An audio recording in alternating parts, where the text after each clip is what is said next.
Hi, I'm Lisa Haupert. It is November 25th, 2012, and in about 4 days I'm going to have a belt lipectomy, which is also called a lower body lift. It's an incision that goes from your pubic bone all the way up around your hips and around your buttocks, and then they make another incision and excise loose skin from folks that have had massive weight loss. So just a little history about me. When I turned 50, I decided it was time to lose my extra weight forever. I'd been overweight my whole life, and something about turning 50 made it very clear to me that I wasn't going to be able to have the type of life that I wanted to live as obese as I was. So about a month and a half after I turned 50, I began my last weight loss journey. And since my heaviest, I've lost over 115 pounds. Now, as you might guess, with that type of weight loss in your 50s, and actually at any time, you end up with a lot of excess skin. As my dear friend says, it's like you need to go to the tailor and have your skin redone. But the first thing I want to say is this is not a decision for everybody. Everybody's got to come to this their own way, make their own decision. I will tell you for absolute certain that if I were any less healthy than I am, I don't think I'd go through with it. Let me tell you a little bit why. In March of 2011, so what, 18 months ago or so, I had the upper body lift.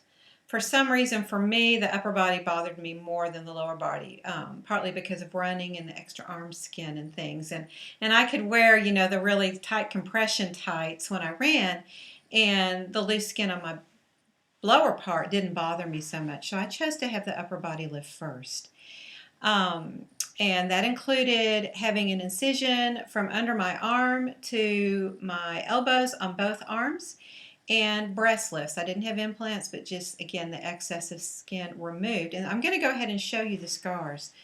My plastic surgeon, who is Dr. Al Cram in Iowa City, um, told me that the arm scars tend to be the very worst ones as far as not getting a nice neutral color.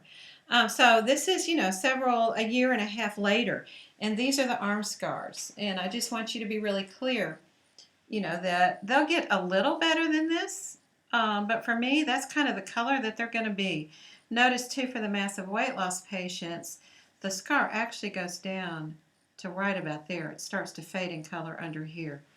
And this is the other side. And you can see that one went down even a little further, actually quite a bit further, because apparently there was a little more fat to deal with. So a little discoloration through here, and I think that's mostly from when they take that skin out, your tan skin meets up with your white skin. That's been on the underside of your arms for all these many years, and so sometimes those colors don't match up so well. So at the end of that surgery, I had pretty well decided not to have the lower body lift. Everything went great, and in fact, even after the upper body lift, I probably took pain pills for one day, and then I went straight to Tylenol.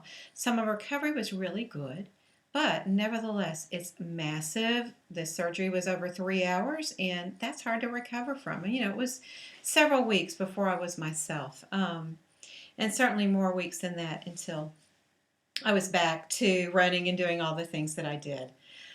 But in these past few months, I've decided to go ahead with the belt lipectomy or the lower body lift. Part of that is I've lost kind of the last 15 pounds of my weight, and as that's happened, the skin, kind of the overlap on my lower belly, there's a crease under there, and that's starting to get a little irritated. And also, and just to be really blunt here, I'm a nurse of 25 years, so I pretty well talk straight as it is. The pubic area has gotten really saggy, and it's kind of irritated sometimes just in normal pants and things. So I've decided to go ahead. So I want to show you, and just, again, be pretty graphic here, and just show you the skin that we're dealing with, and then I'll talk to you a little bit more about it. So I'm going to move the camera down here. I put on this most lovely top just so it would be easy for you to see this. But let me just show you what I got here. Pardon the noise. So as you can see, just in clothes, things look okay. I look a little thick through the waist for my size, and looking at my arms and stuff. But things look okay. And from the side, again, you can see there's probably a little extra tissue and stuff. It's when you start tugging on it, and of course, this really is only me and my husband really ever see this, but again, like I said, I've made this decision. So first of all, real typical is this belly button that kind of frowns because all the skin is being pulled down around it, and you can actually see all the loose tissue, even right up here. And as I start pulling it, it's kind of hidden down in my pants, okay? But as I start pulling on it, you'll see how much just plain, very flat, there's not a ton of fat in here, just a little bit. Skin there is that's actually hidden in my clothes. And, I'll show you here.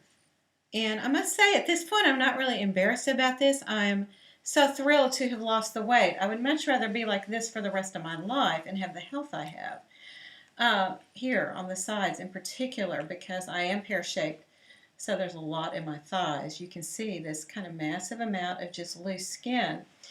And on the back even, there's this. And, when I do that, it actually, you can see it pull my butt cheeks up, and that's exactly what this lower body lift is going to do for me.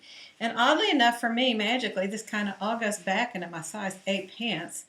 Not quite sure how that all works. But when you just look with me closed, you can kind of see the pear-shapedness, but that's always going to be that way. So that's what we're dealing with. That's the stuff I'm having removed.